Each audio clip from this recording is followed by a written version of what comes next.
नमस्कार मित्रांनो, ठरलं तर मग या मालिकेच्या आजच्या भागामध्ये मी तुम्हा सर्वांचे अगदी मनपूर्वक स्वागत करते. आजच्या भागामध्ये आपल्याला पाहायला मिळतं, आता सचिन सायलीला म्हणतो, सायली वहिनी तू? तर सायली म्हणते की हो. सचिन सायलीला विचारतो, काही प्रॉब्लेम झालाय का? तर सायली म्हणते, सचिन भाऊजी अहो एक प्रॉब्लेम असेल तर सांगेन ना, तुम्ही तर प्रॉब्लेमची रासच वाढून ठेवली आहे. तर सचिन म्हणतो, काय झाले वहिनी, आता तर सगळं संपलंय ना? सायली म्हणते, कुठे संपलंय, काहीच संपलं नाहीये. तुम्हाला वाटत असेल ते संपले, परंतु मला ना तुमच्याकडून काही प्रश्नांची उत्तर हवी आहेत. सचिन म्हणतो, सायली वहिनी ते जाऊ देत ना सगळं, आता तो विषय नको. सायली म्हणते, विषय तुमच्याकडून संपला असेल, परंतु मला तर माझ्या प्रश्नांची उत्तरं हवी आहेत. त्यामुळे सचिन भाऊजी तुम्हाला आता माझ्या प्रश्नांची उत्तरं द्यावीच लागतील. की मला सांगा, तुम्हाला साक्षी शिकरे कुठे भेटली होती आणि कशी भेटली? तर सचिन सायलीला म्हणतो, सायली वहिनी कशाला उगाच तो विषय? सायली म्हणते, नाही मला सुद्धा कळू देत ना की साक्षी शिकरे आणि तुमची भेट नक्की कुठे घडली? तर सचिन म्हणतो, ऐक मी तुला सगळं सांगायला तयार आहे. असं म्हणत सचिन नाटक करत म्हणतो, काय झालं ना, मी ज्यावेळी कॅनडातील माझी नोकरी सोडली होती त्यावेळी मी अस्मीला काहीच सांगितलं नव्हतं, परंतु मी ठरवलं होतं की तिथून इथे आल्यानंतर काहीतरी बिझनेस करायचा आणि त्यासाठी मी ठरवलं की फायनान्शियल शोधायचा आणि तशी मी ॲड पण टाकली होती. आणि त्याचवेळी साक्षी शिकरे म्हणजे समीरा शेखर ही मला फायनान्शियल मदत करायला तयार झाली आणि मला वाटलं ती मला मदत करेल. आणि मग आम्ही मीटिंग्स घेऊ लागलो आणि त्यामध्येच तिने कधी मला तिच्या जाळ्यात ओढलं कळालं सुद्धा नाही. तर सायली म्हणते, हो का, कोणता बिझनेस करणार होता तुम्ही? तर आता सचिन म्हणतो, आम्ही ना तो इन्फो एक्सपोर्टिंगचा. तर सायली म्हणते, म्हणजे माल एका देशातून दुसऱ्या देशात घेऊन जातात तेच ना? सचिन म्हणतो, हो तेच. सायली म्हणते, मग कोणता माल घेऊन जाणार होता तुम्ही, म्हणजे कोणत्या वस्तूची आयात निर्यात करणार होता?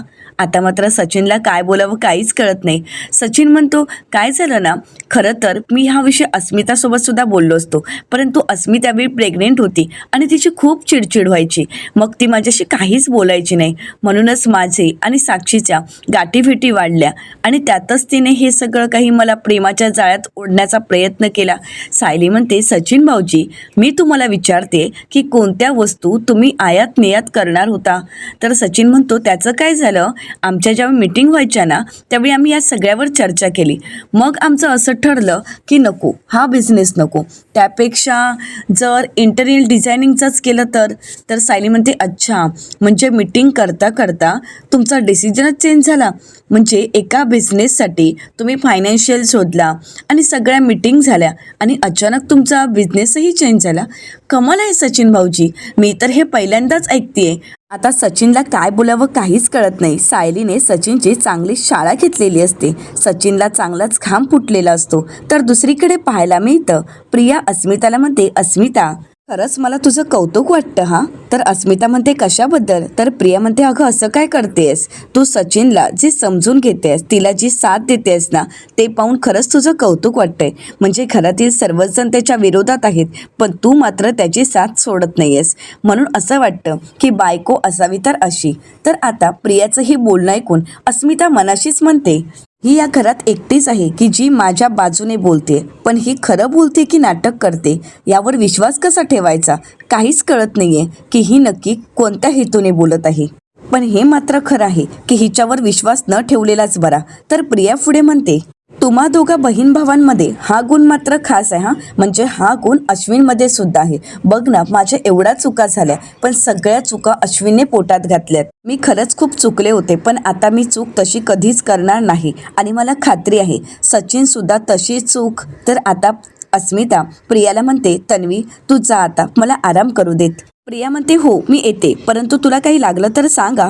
असं म्हणत प्रिया निघत असते. तर त्यावेळी अस्मिता म्हणते, तन्वी माझं एक काम करशील का तू? प्रिया म्हणते, हो हो, काय करू सांग ना, हेड मसाज वगैरे करून देऊ का? अस्मिता म्हणते, नाही नको, तू एक काम कर की सचिन जर बाहेर तुला दिसला तर त्याला निरोप देशील का? मी त्याला बोलावलं आहे, म्हणजे घरच्यांपैकी मी जर कोणाला हा निरोप दिला तर त्याच्यापर्यंत कोणी पोचवतील असं मला नाही वाटत, त्यामुळे तू तरी देशील ना? प्रिया म्हणते, हो तू काळजी करू नकोस, मी सांगते सचिनला. असं म्हणत प्रिया आता अस्मिताकडे पाहते आणि मनाशीच म्हणते, मला वाटलं होतं की हिला काही पाजर फुटणार नाही, परंतु हिने ज्या विश्वासाने माझ्याकडे निरोप दिला आहे त्यावरून असं वाटते ही माझ्या जाळ्यात अडकण्याचे चान्सेस आहेत असं म्हणत प्रिया खुश होते आणि तिथून निघून जाते. तर दुसरीकडे पाहायला मिळतं सायली सचिनला उलट प्रश्न विचारत म्हणते, तुम्ही गुंतवणूकदारासाठी जाहिरात दिली होती असं म्हणालात ना, बघू जरा ती जाहिरात. आता सचिन खोटं बोलत म्हणतो, ती ॲक्च्युली जाहिरात वगैरे असं नव्हतं, म्हणजे ती सोशल मीडियावरची पोस्ट होती. सायली म्हणते, अच्छा म्हणजे तुम्ही सोशल मीडियावर पोस्ट टाकली होती तर. आता सायली आपल्या मोबाईलमध्ये ती पोस्ट पाहायला जाते तर त्यावेळी सचिन म्हणतो नंतर ती डिलीट झाली. तर सायली सचिनवर हसत म्हणते, कसं आहे ना सचिन भाऊजी, मी जास्त सोशल मीडिया वापरत नाही, परंतु मला इतकं तरी माहीत आहे की कोणतीही पोस्ट आपणहून डिलीट होत नाही. सायली आता सचिनला म्हणते, मी यांना सांगते तुमची सोशल मीडियावर ती पोस्ट डिलीट झाली आहे ना ती बघायला, म्हणजे आम्हाला सुद्धा कळेल ना की तुम्ही नक्की कोणत्या बिझनेसच्या संदर्भात बोलत होता. तर सचिन म्हणतो, नाही माझ्या आत्ता लक्षात आलं, खरं तर ती जाहिरात जास्त उपयोगाची ठरली नाही म्हणून मी स्वतःच डिलीट केली. तर सायली म्हणते, उपयोगाला नाही पडली, अहो तुम्ही आत्ताच म्हणालात सचिन भाऊजी की तुम्ही जी पोस्ट केली होती ती जाहिरात बघूनच समीरा शेखरने तुमच्याशी संपर्क साधला होता. आता सचिन अजून खोटं बोलत म्हणतो, ॲक्च्युली कसं झालं माहिती आहे का, माझी जी पोस्ट होती ना ती माझ्या एका फ्रेंडने बघितली, म्हणजे आमच्या कॉमन फ्रेंडने, आणि त्याने माझी आणि समीराची ओळख करून दिली होती. तर सायली सचिनला म्हणते, हो का, मग काय नाव आहे तुमच्या त्या कॉमन फ्रेंडचं. आता मात्र सचिनला काय बोलावं काहीच कळत नाही. तर दुसरीकडे अर्जुन ज्या माणसाची हुज्जत घालत असतो त्यावेळी कसं बसं आता चैतन्य अर्जुनला शांत करतो, परंतु अर्जुन खूप चिडलेला असतो. चैतन्य अर्जुनला म्हणतो, अर्जुन तू शांत हो. अर्जुन म्हणतो, का शांत हो, आणि तू त्याला सॉरी का म्हणालास. चैतन्य म्हणतो, जाऊ देत ते सगळं काही, तू इथे उभा राहा, मी आलोच. असं म्हणत आता चैतन्य बाजूला असणाऱ्या गोळेवाल्याकडून एक बर्फाची लादी घेतो आणि अर्जुनच्या डोक्यावर आणून ठेवतो. अर्जुन विचारतो, चैतन्य काय चाललंय हा तुझा पोरकटपणा. चैतन्य म्हणतो, मग काय करू, तुझं डोकं सकाळपासून गरम आहे, मग या गरम डोक्याला शांत करण्यासाठी हाच एक पर्याय आहे, डोक्यावर बर्फाची लादी ठेवणं. म्हणजे तुझ्या डोक्यावर मी बर्फ ठेवला ना तर त्याचा थंडावा ना तुझ्या डोक्यात उतरेल आणि मग जरा शांत तरी होशील ना, कारण सकाळपासून मी बघतोय फक्त तू चिडचिड करतोयस, काय घडलं हे मलाही सांगत नाहीयेस. मग तू जर मला काही सांगत नशील तर हा एकच पर्याय आहे की बर्फ डोक्यावर ठेवणं. अर्जुन म्हणतो, सांगून काय उपयोग आहे, तू माझी बाजू घेणार आहेस का, तू मला समजून घेणार आहेस का. नाही ना, कारण इथे मला समजून घेणारं किंवा माझ्या बाजूने बोलणारं कोणीच नाही आहे. चैतन्य म्हणतो, अर्जुन अरे तू अगोदर मला सांग तरी की नक्की काय झालंय, मग मी ठरवतो की तुझी बाजू घ्यायची की नाही. आणि अर्जुन, अरे मी तुझ्याच बाजूने आहे, मला फक्त सांग ना काय झालंय. तर दुसरीकडे सचिन सायलीला म्हणतो, तो माझा मित्र असा नव्हता, तो माझा सोशल मीडिया मॅनेजमेंट होता. तर आता सायली म्हणते, अच्छा म्हणजे मित्र होता की जो तुमचा सोशल मीडिया मॅनेजर होता. पण कसं आहे ना सचिन भाऊजी, प्रत्येक व्यक्तीला नाव असतं, मग नाव काय होतं त्याचं नक्की. आता सचिन इमोशनल होण्याचं नाटक करतो आणि म्हणू लागतो, सायली वहिनी का माझी अशी उलट तपासणी घेताय, तुमचा विश्वास नाहीये का माझ्यावर. तर सायली सचिनला म्हणते, तुम्हाला उलट तपासणी वाटते कारण तुमची आणि साक्षीची भेट मुळात कुठल्याही जाहिरातीमुळे किंवा कुठल्याही बिझनेससाठी झाली नव्हती, तर मुळात तुमचे अगोदरपासूनच संबंध होते. आणि काल तुम्ही जे बोलत होता ना की तुम्हाला साक्षी शिकरेने डांबून ठेवलं होतं, तेही तुम्ही खोटंच बोलत होता याची मला पूर्ण खात्री आहे. आणि सचिन भाऊजी ही गोष्ट मला माहीत आहे की मुळात साक्षीने तुम्हाला जाळ्यात वगैरे ओढलं नव्हतं, तर तुम्ही हे सगळं काही जाणून बुजून केलं होतं. तर सचिन सायलीला म्हणतो, हे बघा वहिनी असं काहीही नाहीये. सायली म्हणते, असंच आहे आणि तुम्ही सतत खोटी उत्तरं देताय आणि तुम्ही जी गडबड तुमची उडाली आहे ना त्यावरूनच दिसतंय. तुम्ही तुमची उत्तरं सतत बदलली त्यातूनच दिसतंय की काय खरं आहे आणि काय खोटं आहे. आणि सगळ्यात महत्त्वाचं म्हणजे तुमच्या डोळ्यातून दिसतंय की तुम्ही किती खोटं बोलत आहात. पण कसं आहे ना सचिन भाऊजी, अस्मिताताई तुमच्या बाजूने आहेत म्हणून आमचे हात दगडाखाली आहेत. पण मी आज तुम्हाला सांगते, असा एक दिवस नक्की येईल की ज्या दिवशी मी तुमचा खरा चेहरा सगळ्यांसमोर आणेन. आणि एक गोष्ट कायम लक्षात ठेवायची, मी अस्मिताताईंचं आणि बाळाचं आयुष्य तुम्हाला उद्ध्वस्त करू देणार नाही, शब्द आहे माझा. आता सायलीचं हे बोलणं ऐकून सचिन घाबरून गेलेला असतो. तर दुसरीकडे पाहायला मिळतं चैतन्य अर्जुनला विचारतो की नक्की काय झालंय, तू कशामुळे डिस्टर्ब आहेस, काय घडलंय नक्की. तर अर्जुन म्हणू लागतो, सायलीमुळे. आता हे ऐकतं चैतन्य म्हणतो, सायली वहिनीमुळे. तर आता अर्जुन म्हणतो की हो, सायली मला म्हणाली की तुम्ही जर एखादी गोष्ट माझ्यापासून लपवून ठेवली तर त्या क्षणी आपलं नातं तुटेल, नातं संपेल. आता हे ऐकून चैतन्यालाही धक्का बसतो. चैतन्य म्हणतो, काय नातं संपेल असं सायली वहिनी म्हणाली, पण मला सांग नक्की एक्झॅक्टली काय घडलं होतं की ज्यामुळे त्यामुळे सायली वहिनी असं म्हणाली. तर आता अर्जुन घडलेला सर्व प्रकार चैतन्याला सांगू लागतो. अर्जुन चैतन्याला म्हणतो, अस्मिताईने सायलीला विचारलं की तुझा नवरा जर चुकला तर तू त्याला माफ करशीलच ना. परंतु त्यावेळी सायलीने ठामपणे उत्तर दिलं की माझ्याकडे चुकीला माफी नाही. ज्या दिवशी हे माझ्यापासून एखादी गोष्ट लपवतील, ज्या दिवशी ते चुकतील, त्या क्षणाला आमचं नातं संपेल. आता अर्जुनचं बोलणं ऐकल्यानंतर चैतन्य अर्जुनकडे पाहतच बसतो. तर अर्जुन चैतन्याला म्हणतो, आता तू माझ्याकडे बघत बसणार आहेस का की मला सोल्युशन देणार आहेस? चैतन्य म्हणतो, सोल्युशन?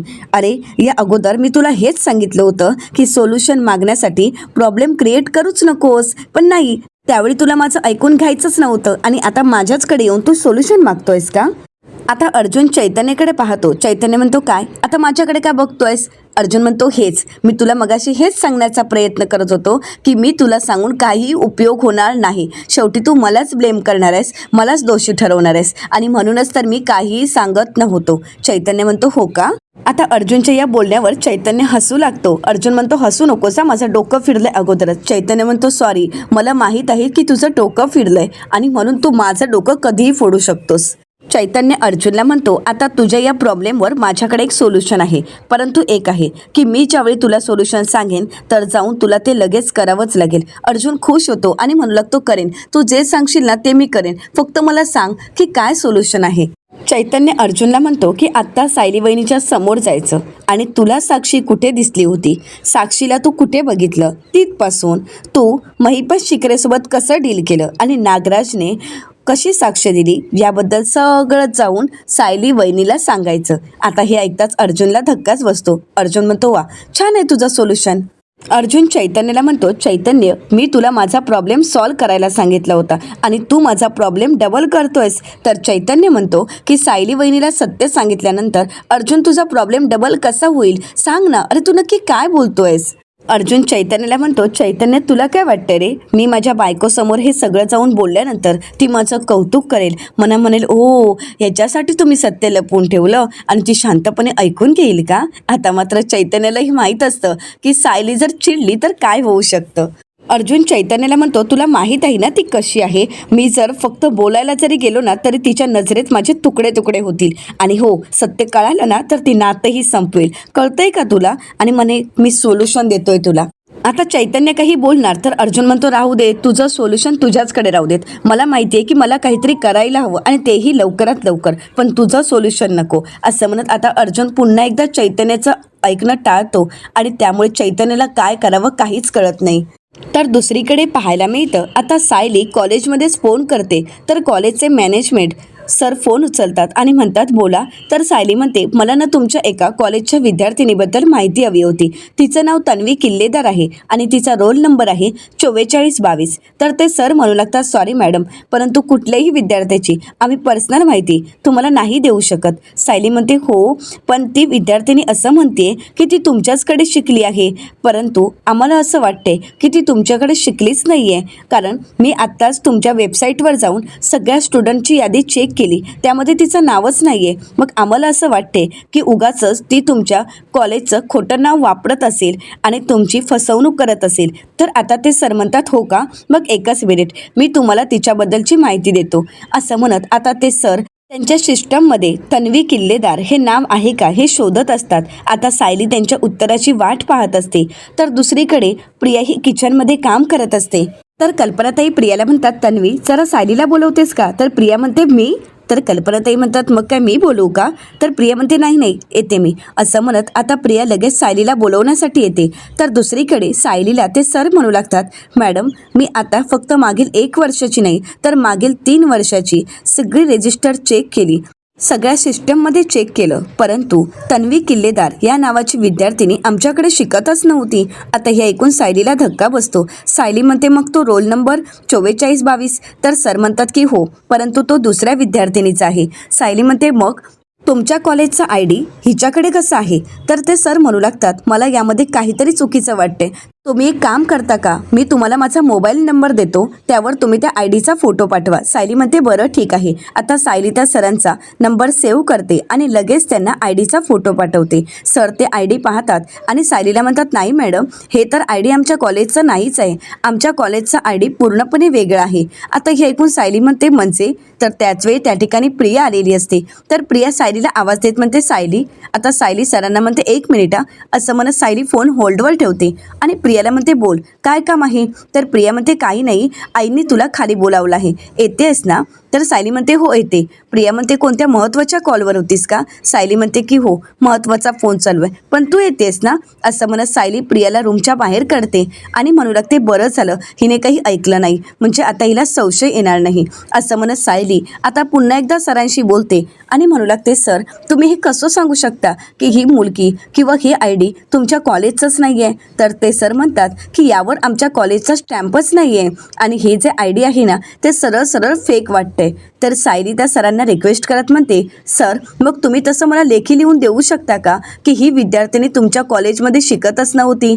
तर ते सर म्हणतात की हो नक्कीच लिहून देऊ शकतो, कारण आमच्या कॉलेजच्या रेप्युटेशनचा प्रश्न आहे. तुम्ही मला फक्त सांगा की कोणत्या ॲड्रेसवर ते लेटर पाठवायचं आहे. सायली म्हणते बरं ठीक आहे, मी तुम्हाला मेसेज करते, परंतु सर त्याची एक कॉपी तुम्ही माझ्या मोबाईलवर पाठवाल का. तर ते सर म्हणतात की हो नक्कीच. आता सायलीला सगळं सत्य कळालेलं असतं. सायली फोन ठेवते आणि म्हणू लागते प्रिया, तुझी सगळी सत्य मला कळाली आहेत आणि तुझी आता पापही भरत आली आहेत आणि तुझी ही पापं कोणाला कळणार नाही असंच वाटत होतं ना प्रिया तुला. पण आता मात्र सगळ्या बाजूने हिशोब लागतोय, त्यामुळे आता तुझी आम्ही अशी कोंडी करू ना की तुला कळणारही नाही. आता फक्त तू बघतच राहा. असं म्हणत सायली प्रियाची सगळी कारस्थानं सगळ्यांसमोर आणायचं ठरवते. तर दुसरीकडे पाहायला मिळतं सचिन आता बाळाला खेळवत असतो आणि म्हणू लागतो बाळा, आता मी तुझे खूप लाड करणार, तुझ्याशी खूप गप्पा मारणार आणि तुला छान छान नवीन नवीन खेळणी सुद्धा घेऊन येणार. आणि असं म्हणत आता सचिन शांत होतो, अस्मिताकडे पाहतो आणि रडण्याचं नाटक करतो. अस्मिता म्हणते सचिन काय झालंय. सचिन म्हणतो मी किती दुर्दैवी बाप आहे ना, म्हणजे मी माझ्या बाळासाठी एक खेळणं सुद्धा आणू शकत नाही. तर अस्मिता म्हणते सचिन तू स्वतःला त्रास करून का घेतोयस. अरे उद्या कॅनडामधले तुझे अकाउंट फ्रीज झाले की मग तुझ्याकडे पैसे असतीलच ना. सचिन म्हणतो की हो, परंतु त्याला 1 नाही 2 नाही 3 महिने होऊन गेलेत आणि हे काम तर पुढे पुढे होतच राहत आहे. मी तर या कर्जाच्या ओझ्याखाली इतका दबला गेलोय ना, म्हणजे इतका वाकलोय ना की मी माझ्या बाळासाठी काहीच करू शकत नाही. अस्मिता खरंच मला माफ कर ग. अस्मिता म्हणू लागते सचिन तू स्वतःला त्रास करून नको घेऊस, मी तुला समजू शकते. तर सचिन म्हणतो अस्मी या सगळ्यामुळे मला आईबाबांच्या समोर जाण्याची सुद्धा लाज वाटते ग. अस्मिता म्हणते सचिन अरे मी तुला तेच सांगणार होते, आईबाबांनी अजून बाळाला बघितलं नाही, तू त्यांना इथेच बोलव ना, म्हणजे ते आपल्या बाळाला सुद्धा बघतील. सचिन म्हणतो नाही अस्मी, मी माझ्या आईबाबांच्या समोर तर नाहीच जाऊ शकत आणि त्यांना सुद्धा इथे नाही बोलू शकत, कारण या सगळ्यामुळे माझ्या आईबाबांना खूप त्रास होतोय. कारण ज्या माणसांकडून मी लोन घेतलं होतं ती माणसं माझ्या घरावर पहारा ठेवून आहेत, मी कधी एकदा घरी येतोय असं ते वाट बघतायत. त्यामुळे मी माझ्या आईबाबांना सांगून ठेवलं आहे की तुम्ही घराबाहेर पडू नका. खरंच मी किती नालायक आहे ग, म्हणजे एक बाप म्हणून सुद्धा मी लायक नाही आहे, एक नवरा म्हणून सुद्धा नाही आणि एक मुलगा म्हणून सुद्धा नाही. असं म्हणत सचिन स्वतःलाच मारून घेण्याचं नाटक करतो. अस्मिता म्हणते सचिन असं तू का करतोय सांग ना. सचिन म्हणतो मग काय करू सांग, मी माझ्या बाळासाठी काहीच करू शकत नाही. तर अस्मिता म्हणते सचिन अरे पण मी माझं तुझ्याकडे क्रेडिट कार्ड दिलं आहे ना, त्यावरून तुला हवा तितका खर्च कर, मी तुला विचारणार सुद्धा नाही. तर सचिन म्हणतो तो सुद्धा माझा मूर्खपणाच होता, तू मला क्रेडिट कार्ड दिलंयस हे त्या साक्षीला कळालं, त्या साक्षीने रागानेच ते क्रेडिट कार्ड घेतलं, त्याचे तुकडे करून टाकले. हे ऐकून अस्मिताला धक्काच बसतो. अस्मिता म्हणते काय. तर सचिन म्हणतो हो ना अस्मी, अगं तिने माझं क्रेडिट कार्डसुद्धा फाडून टाकलं आहे. आता अस्मिता विचार करू लागते. आता सचिनची ही नाटकं अस्मिताला काही कळत नसतात. तर दुसरीकडे पाहायला मिळतं अर्जुन विचार करत असतो. सायली अर्जुनकडे पाहते तर अर्जुन कोणत्या तरी विचारात हरवून गेलाय हे सायलीच्या लक्षात येतं. सायली अर्जुनला म्हणते अस्मिता ताईंचा विचार तुम्ही जास्तच करताय, त्या गोष्टीचं तुम्ही जास्त टेन्शन घेतलंय आणि म्हणूनच तुमचं डोकं जड झालंय, पण आता तुम्हाला 2 मिनिटात बरं वाटेल, बसा तुम्ही, मी आलेच. अर्जुन म्हणतो अगं पण. सायली म्हणते बसा तुम्ही, आलेच मी. असं म्हणत आता सायली तेलाची वाटी घेऊन येते आणि अर्जुनच्या डोक्याला चंपी करून देत अर्जुनला म्हणते आपल्या बहिणीशी सतत भांडणारा भाऊ, तिला घालून पाडून बोलणारा भाऊ, अगदी लहान मुलासारखा तिला चिडवणारा भाऊ, तिची सतत मस्करी करणारा भाऊ, बहिणीच्या आयुष्यात काहीतरी बिघडल्यावर इतका हळवा होतो हे मी पहिल्यांदा बघते, असं म्हणत सायली अर्जुनकडे पाहते. तर अर्जुन म्हणू लागतो, मी अस्मिताईला नेहमीच मस्करीत बिंडोक बोलतो, पण खरंच आता ती बिंडोकासारखीच वागते. सचिन नाटक करतोय हे आपल्या सगळ्यांना दिसतंय, मग तिलाच का दिसत नाहीये? तर सायली अर्जुनला म्हणते की आपल्या नवऱ्याचं बाहेर अफेअर आहे हे कुठलीच बायको सहन करू शकत नाही. आज ना उद्या अस्मिता त्यांच्या डोळ्यासमोर ते सत्य येईल, त्यांना ते सत्य कळेल आणि तो दिवस लांब नाहीये. तुम्ही नका काळजी करू. आता अर्जुन सायलीला म्हणतो, बस बस, खरं तर तुझ्या हातानेच मॉलिश करून घेण्याची मला खरंच खूप गरज होती. सायली म्हणते, मी सकाळीच ओळखलं होतं ज्यावेळी तुम्ही चिडचिड करत होता, पण तुमची चिडचिड होण्यामागचं कारण सुद्धा मला कळालं. आता मात्र अर्जुनला धक्काच बसतो. अर्जुन म्हणतो, कारण काय कळालंय तुला? सायली म्हणते, हेच की तुमच्या झोपेचा चक्रच बदलला आहे. रात्री सुद्धा तुमची झोप नीट झाली नाही, अगदी अवघडून झोपला होता आणि आज सकाळी उशिरा उठला. तुमची जर झोप नीट नाही झाली तर तुमची चिडचिड होते. म्हणजे कुठल्याच माणसाची जर झोप नीट नाही झाली ना तर ते सगळं चक्रच बिघडून जातं आणि मग त्याच्या कामावर सुद्धा परिणाम होतो. अर्जुन म्हणतो, करेक्ट, पूर्ण ती सायकलच चेंज होऊन जाते. सायली म्हणते, बरं, असं म्हणत सायली पुढे अर्जुनला म्हणते, बरं, त्या वंदना जाधवबद्दल तुम्हाला काही कळलं का? अर्जुन म्हणतो, आज आम्हाला जो पत्ता मिळाला तिथपर्यंत आम्ही गेलो होतो, परंतु वंदना जाधव हिने तिथला जॉब कधीच सोडला आहे. म्हणजे बरीच वर्ष झालीत की तिने तिथली नोकरी सोडली आणि तिथल्या कोणत्याच माणसासोबत आता तिचा कॉन्टॅक्टही नाही आहे. पण माझा नंबर मी तिथे देऊन आलो आहे, जर कोणाला काही इन्फॉर्मेशन कळाली तर मला फोन करा असं आम्ही सांगितलं आहे त्यांना. तर सायली अर्जुनला म्हणते, म्हणजे आज तुमच्या हाती फारसं काही लागलंच नाही? अर्जुन म्हणतो की हो. तर सायली म्हणते, पण माझ्या हाती मात्र खूप महत्त्वाची गोष्ट लागली आहे. तर अर्जुन म्हणतो, म्हणजे? तर सायली अर्जुनला म्हणते, म्हणजे कळेलच तुम्हाला. 1 मिनिट. तर अर्जुन म्हणतो, काय केलंय? प्रियाने परत काही माती खाली आहे का? सायली म्हणते, 1 मिनिट, मी तुम्हाला दाखवते. असं म्हणत आता सायली अर्जुनला पुरावा दाखवते आणि म्हणू लागते, हे बघा, प्रियाचं कॉलेजमधलं ओळखपत्र. आता अर्जुन ते पाहतो आणि म्हणतो, सायली अगं नक्की काय आहे हे? अगं हे तर फॅशन डिझायनिंगचं तिचं ओळखपत्र आहे ना. म्हणजे प्रियाचे प्रोफेसर प्रियाला शिकवता शिकवता स्वतः मात्र फॅशन डिझायनिंग नक्कीच विसरले असतील. असं म्हणत सायली आणि अर्जुन हसू लागतात. तर सायली म्हणते, नाही नाही, तिकडच्या शिक्षकांना काहीच धोका नाहीये. अर्जुन म्हणतो, म्हणजे? तर सायली म्हणते, मुळात प्रिया त्या कॉलेजला कधी गेलीच नाहीये. आता हे ऐकल्यानंतर अर्जुनला धक्का बसतो. अर्जुन म्हणतो, काय? सायली म्हणते की हो, प्रिया कधीच या कॉलेजमध्ये गेली नाहीये. तिने कॉलेजमध्ये ॲडमिशन सुद्धा घेतलेलं नाही. अर्जुन म्हणतो, काय बोलतेस तू हे? तर सायली घडलेला प्रकार अर्जुनला सांगते. सायली अर्जुनला म्हणते की मी आज तिथे फोन केला होता आणि सगळी चौकशी केली. त्यावेळी ते सर मला म्हणालेत की मागच्या 1 नाही तर 3 वर्षाची मी लिस्ट चेक केली आहे, परंतु त्या एकाही लिस्टमध्ये तन्वी किल्लेदार हे नाव नाही. तर त्यानंतर सायलीने त्यांना ID कार्ड पाठवलेलं असतं. त्यावेळी ते सर म्हणालेले असतात, हे ID तर आमच्या कॉलेजचं नाहीच आहे आणि यावर आमच्या कॉलेजचा स्टॅम्प पण नाही आहे आणि सगळ्यात महत्त्वाचं, हे माझ्या कॉलेजच्या नावाचं असणारं फेक ID वाटतंय. तर अर्जुन म्हणतो, म्हणजे प्रियाने फॅशन डिझायनिंगच्या कॉलेजमध्ये कधी ॲडमिशन घेतलंच नव्हतं? सायली म्हणते की हो, हेच खरं आहे. अर्जुन म्हणतो, म्हणजे सिनियरकडे तिने हे सगळं काही खोटं सांगितलं? ती आत्तापर्यंत सिनियरशी खोटं बोलत आली आहे? तर सायली म्हणते की हो, आणि फीच्या नावाखाली त्यांच्याकडून बरेच आणि परत परत पैसे उकळत राहिली. तर अर्जुन म्हणतो, आणि तिथली फीसुद्धा काही कमी नसणार आहे? सायली म्हणते की हो, तिथली फीसुद्धा खूप जास्त आहे. तर अर्जुन सायलीला म्हणतो की ही मुलगी जन्माला आल्यापासून कधी खरं बोलली असेल का? तर सायली म्हणते, जी मुलगी स्वतःच्या आईबाबांना आईबाबा मानत नाही, मग तिच्याकडून खरं वागण्याची काय अपेक्षा करणार आहोत आपण? तर अर्जुन सायलीला म्हणतो, बायको, तुझ्या हाती खूप मोठा पुरावा लागला आहे. ते सर तुला लेटर पाठवणार होते, ते पाठवलंय का त्यांनी? सायली म्हणते, अजूनपर्यंत तर आलं नाहीये, पण माझी खात्री आहे की ते नक्कीच लेटर पाठवतील. तर दुसरीकडे अस्मिता सचिनवर विश्वास ठेवते आणि म्हणू लागते, अश्विन, खड्ड्यात गेलं ते क्रेडिट कार्ड आणि खड्ड्यात गेली ती साक्षी. आता तू त्या गोष्टींचा विचार करू नकोस. हे घे, हे आहे माझं डेबिट कार्ड. यावरून सेव्हिंगमध्ये असणारे जेवढे पैसे तुला लागतील तेवढे पैसे तू वापर. हवं तर डॅडना मी अजून पैसे टाकायला सांगेन. तर सचिन नाटक करत म्हणतो, नाही अस्मी, मी तुझं डेबिट कार्ड नाही घेऊ शकत. अगोदरच मी तुझं क्रेडिट कार्ड फुकट घालवलं आहे आणि आता मला डेबिट कार्ड नाही घ्यायचं आहे. तू नको उगाच मला काही देऊस. तर अस्मिता म्हणते, सचिन, अरे तू स्वतःला त्रास करून का घेतोयस? तू नको एवढा विचार करूस. तू अगोदर हे डेबिट कार्ड घे बरं. असं म्हणत अस्मिता सचिनच्या त्या रडण्यावर, त्यांच्या त्या खोट्या वागण्यावर विश्वास ठेवते. असं म्हणत ती स्वतःहूनच आता सचिनच्या हातात ते डेबिट कार्ड देते आणि म्हणू लागते, राहू देत ते तुझ्याकडे, तुला ATM मधून कॅशसुद्धा काढता येईल. असं म्हणत अस्मिता मात्र सचिनच्या जाळ्यात फसलेली असते. आता सचिन मुद्दामहून प्रेमाचं नाटक करतो आणि म्हणतो, आय लव्ह यू अस्मिता, खरंच माझं तुझ्यावर प्रेम आहे. असं म्हणत तिला जवळ घेतो आणि मनाशीच म्हणतो की अस्मिता ही जरा बिंडोक आहे ना, तेच बरं आहे. म्हणजे हिने तर माझ्यावर विश्वास ठेवलाय. माझी बाजू घेते आणि आता तर काय डेबिट कार्ड माझ्या हातात दिलं आहे.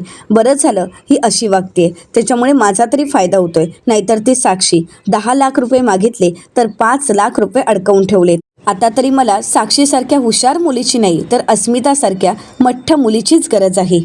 तर दुसरीकडे पाहायला मिळतं आता अर्जुन सायलीला म्हणतो की आपल्या हाती आता एक एक पुरावे लागतच आहेत आणि त्याचवेळी अर्जुनला फोन आलेला असतो. अर्जुन म्हणतो कोणाचा फोन असेल? सायली म्हणते एवढ्या रात्री कोणाचा फोन? अर्जुन म्हणतो बघतो थांब. अर्जुन सायलीला म्हणतो हा नंबर तर वेगळा आहे. असं म्हणत अर्जुन फोन उचलतो आणि म्हणतो हॅलो बोला. हो ओळखलं. ओके थँक्यू सो मच, तुमची खरंच खूप मदत झाली आहे. तुम्ही मला लगेच नंबर पाठवाल का? तर सायली आता अर्जुनला विचारते काय झालंय? तर अर्जुन म्हणतो की वंदना जाधव यांच्या ऑफिसमध्ये म्हणजे जुन्या ऑफिसमध्ये मी ज्या माणसांकडे माझा नंबर देऊन आलो होतो त्यांनीच फोन केला की वंदना जाधव यांचा नवीन नंबर मिळाला आहे आणि ते आपल्याला पाठवत आहेत. सायली म्हणते बरं झालं, म्हणजे आता त्यांच्याशी आपला थेट संपर्क होणार आहे, तर थेट बोलताही येईल. अर्जुन म्हणतो की हो, पण एक आहे, मी जर फोन केला तर त्या वाचकतील, पुरुषाशी बोलायला थोड्या वाचकतील, पण तीच जर एखादी बाई बोलत असेल तर ते मन मोकळेपणाने नक्कीच बोलतील. त्यामुळे मी फोन करून देतो, तू बोलशील का? सायली म्हणते बरं ठीक आहे. आता अर्जुन वंदना जाधव यांना फोन करतो. वंदना जाधव फोन उचलतात आणि विचारतात हॅलो. तर सायली म्हणते वंदना जाधव बोलतायत का? तर त्या म्हणतात की हो, पण तुम्ही कोण बोलत आहात? सायली आपली ओळख देत म्हणते की मी सायली सुभेदार बोलत आहे. मला तुमच्याकडून जरा बबली लोखंडे यांच्याविषयी माहिती हवी होती, त्या मुलीबद्दल बोलायचं होतं. तर आता हे नाव ऐकताच वंदना जाधव म्हणतात बबली लोखंडे? तर सायली म्हणते की हो, तुम्ही जवळजवळ 22-23 वर्ष तिला ओळखताय हो ना? तर आता वंदनाताई म्हणतात की तुम्हाला कसं माहीत की माझा आणि तिचा काही संबंध आहे ते? तर सायली त्यांना म्हणते आम्हाला असं कळलं होतं की या बबली लोखंडेमुळे तुमचं आणि तुमच्या मुलाचं फार मोठं नुकसान झालं होतं. म्हणजे तो लहान असताना बबलीने त्यांना खूप मारलं होतं आणि त्यामुळे त्याच्या पायाची हालचालही होणं बंद झालं होतं. हे खरं आहे का? तर वंदना जाधव म्हणतात की हो, 100% खरं आहे. लहान मुलं निष्पाप असतात असं म्हणतात, पण बबली लोखंडे कुठल्या मुहूर्तावर आणि कुठल्या नक्षत्रात जन्माला आली ना हे देवालाच माहीत. कारण ती निष्पाप असूच शकत नाही, फक्त ती पापी असू शकते. त्यावेळी तिने जे काही केलं त्याची शिक्षा तिला अजूनही भेटली नाही, परंतु तिने जे केलं त्याची शिक्षा मी आणि माझा मुलगा सोहम अजूनही भोगतोय. तर सायली त्यांना म्हणते माहीत आहे मला ती कशी आहे. तिच्या स्वार्थीपणामुळे आणि तिच्या वागण्यामुळे आमचं सुद्धा खूप मोठं नुकसान झालं आहे आणि म्हणूनच तर मी तुम्हाला फोन केला आहे आणि म्हणूनच आम्ही तिच्याबद्दल माहिती गोळा करत आहोत. आता वंदनाताई विचारतात आम्ही म्हणजे कोण? तर सायली म्हणते मी आणि माझे पती ॲडव्होकेट अर्जुन सुभेदार. तर वंदना जाधव म्हणतात बरं ठीक आहे, तुम्ही मला लवकरात लवकर भेटा, मी त्या बबली लोखंडेबद्दल सगळी माहिती तुम्हाला आनंदानेच सांगेन. सायली म्हणते बरं ठीक आहे, आपण लवकरच भेटू, पण कुठे भेटायचं आपण? तर वंदना जाधव सायलीला विचारतात की तुम्ही कुठे राहता? सायली त्यांना म्हणते आम्ही पनवेलमध्ये राहतो, पण तुम्ही कुठे राहता? तुम्हाला पनवेलमध्ये यायला जमेल का? तर त्या ताई म्हणू लागतात सध्या मी कर्जतला राहते, पण बबली लोखंडेबद्दल बोलायला मी पनवेललाच काय चंद्रावर सुद्धा यायला तयार आहे. सायली त्यांना म्हणते बरं ठीक आहे, मग मी पनवेलमधल्या एका कॅफेचा तुम्हाला ॲड्रेस पाठवते, उद्याच आपण भेटू. आभारी आहे वंदनाताई. असं म्हणत सायली त्यांचे आभार मानते आणि फोन ठेवते. अर्जुन सायलीला म्हणतो या वंदना जाधव प्रियाबद्दल सगळं काही सांगायला तयार झाल्यात, म्हणजे त्यांच्या मनात किती राग आहे ते बघ. तर सायली म्हणते त्यांच्या बोलण्यातून तो राग स्पष्ट दिसतही होता आणि आता आपण प्रिया तन्वी नाहीये हे सिद्ध करण्याच्या एक पाऊल जवळ पोचलो आहोत. त्याचवेळी सायलीला मेसेज येतो. सायली अर्जुनला म्हणते बघा, चांगल्या गोष्टी घडायला लागल्यात ना की एकत्रच घडतात. आता त्या कॉलेजमधल्याच एका माणसाने मला पत्रच पाठवलं आहे की तन्वी किल्लेदार या नावाची कोणतीही व्यक्ती, कोणतीही मुलगी त्यांच्या कॉलेजमध्ये शिकतच नव्हती. अर्जुन म्हणतो काय बघू? असं म्हणत आता अर्जुन ते लेटर पाहतो. अर्जुन म्हणतो हे तर आपण कोर्टातही वापरू शकतो. ग्रेट. सायली म्हणते प्रियाला थोबाडीत मारून घराबाहेर काढता आलं असतं ना तर किती बरं झालं असतं. मला तर ना अशी खोटारडी माणसं अजिबातच आवडत नाही. म्हणजे बघा ना, एक खोटं लपवण्यासाठी माणूस हजारदा खोटं बोलत असतो आणि मग त्याचा हा खोटेपणा गुन्ह्यात बदलतो आणि म्हणूनच अशा माणसाला कधीही माफी मिळू नये. आता हे ऐकल्यानंतर अर्जुनला धक्काच बसतो. अर्जुन सायलीला म्हणतो म्हणजे यासारखी चूक कोणी करू नये, तो गुन्हाच आहे, परंतु एखादी व्यक्ती जर नेहमी खरं बोलत असेल आणि एखाद्या दिवशी जर खोटं बोलली तर सायली म्हणते तुम्ही तुमच्या अशा अश्लीलांसारख्या पळवटा काढू नका. खरं तर खोट्या माणसाचा मला तिरस्कार आहे. खोटी माणसं मला सहनच होत नाही. असो, कोळसा उघडावा ना तितका काळाच आहे, त्यामुळे तुम्ही आता त्या गोष्टीचा विचार करू नका, तुम्ही झोपा. परंतु सायलीच्या या बोलण्यामुळे, सायलीच्या संतापामुळे अर्जुन मात्र घाबरून गेलेला असतो. सायली म्हणते काय हो, आज सुद्धा जागरण करायचं आहे का? आज जागरण करायचं नाही, कारण मी तुम्हाला पुन्हा मॉलिश करून देणार नाही, त्यामुळे चला झोपा. तर सायलीला आता अर्जुन म्हणतो बायको मला सांग, म्हणजे तुझ्या जवळची व्यक्ती म्हणजे समज मम्मा तुझ्याशी खोटं बोलली तर तू तिच्यासोबत सुद्धा नातं तोडणार आहेस का? सायली म्हणते, मुळात उदाहरण देण्यासाठी सुद्धा तुम्ही असं बोलू नका, कारण आपल्या घरात प्रिया सोडली तर कोणीही खोटं बोलत नाही, कोणीही खोटं वागत नाही. खरं तर खोटं वागणाऱ्या व्यक्तीला कुठल्या नात्यांची किंमतच नसते, त्याच्यासाठी नाती ही शून्य असतात. आता हे ऐकल्यानंतर अर्जुन शांतच होतो. येणाऱ्या पुढील भागामध्ये आपल्याला पाहायला मिळतं आता सगळं सत्य सांगण्यासाठी इथे वंदना जाधव पनवेलमध्ये आलेले असतात. सायली अर्जुन त्यांना भेटण्यासाठी येतात. वंदना जाधव म्हणू लागतात, त्या बबलीमुळे माझ्या मुलाचं जे नुकसान झालंय ते आयुष्यात कधीच भरून काढू शकत नाही, कारण बबलीच्या वागण्यामुळे त्याच्या मनक्यात खूप मोठा मार बसला आणि तो आयुष्यभर कधीच चालू शकत नाही. आता हे ऐकून सायली अर्जुनला खूप वाईट वाटतं, परंतु आता अर्जुन म्हणतो, बबलीच्या खांद्यावर तो भाजलेला डाग अजूनही असेल का? तर वंदना जाधव म्हणतात की हो, कारण ते मरण कधीही जाऊ शकत नाही. तर दुसरीकडे प्रिया विचार करत म्हणते, सायली अर्जुन तर त्या सदामयनेकडे जाऊच शकत नाही आणि ती शांतासुद्धा इथे नाही आहे असं तो म्हणाला, परंतु आता नक्की मग सायली अर्जुन कुठे गेले असतील? तर दुसरीकडे अर्जुन वंदना जाधव यांना म्हणतो, जर हे सगळं काही सगळ्यांच्या समोर सांगण्याची वेळ आली तर तुम्ही सांगाल का? तर वंदना जाधव म्हणतात की हो, बबलीला जर तिच्या पापाची शिक्षा मिळायची असेल तर तिचं हे सत्य सगळ्यांसमोर सांगायला मी तयार आहे. आता अर्जुनला अजून एक साक्षीदार मिळालेला असतो. आता सायली अर्जुन प्रियाचं सत्य सगळ्यांसमोर कशा प्रकारे आणतील हे पाहणं अतिशय रंजक ठरणार आहे. मित्रांनो, अशाच मालिकांचे नवनवीन अपडेट पाहण्यासाठी चॅनलला नक्कीच सबस्क्राईब करा. धन्यवाद.